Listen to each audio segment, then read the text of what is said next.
Welcome back to Split the Party. I'm your host, Steve Osmond, and today I'm going to be telling you about my favorite game. Anybody who's played games with me knows that I will bring out DC deck building game as a suggestion pretty much every time. I love the game. I own all of the products for it. I've played it in every one of its iterations. I wanted to tell you a little bit about it and why I love it so much. So when the game first started out, you had your classic Justice League heroes that were available for it.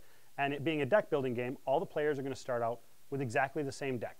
And then you're slowly buying cards, villains, superpowers, equipment, trying to make your deck better so that at the end of the game, you're the one with the best deck.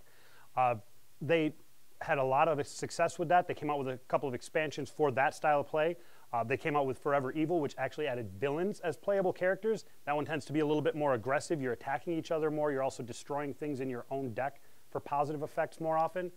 But they also added the Crisis expansions, Crisis 1 and 2. Those made the game cooperative. It gave you a cooperative option. It upped the difficulty level quite a bit. They're way, way harder. The villains are called the impossible mode villains. And when you're playing, you're actually playing as a team of heroes against the villains individually one at a time as they come out. So all the players are playing together. It makes a lot more sense thematically.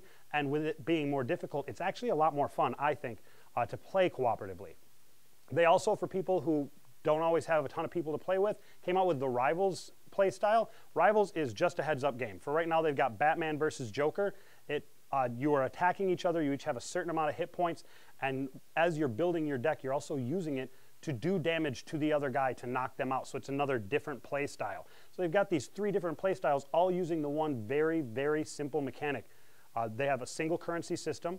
In deck building, you have either the one currency or sometimes you'll have two where you're fighting and buying in separate ones. For DC, they went a little bit more simple, but that allowed them to really put a lot more of the theme and the flavor of the cards in it. I really love the way the game plays. I actually use it as an introduction to deck building games with people.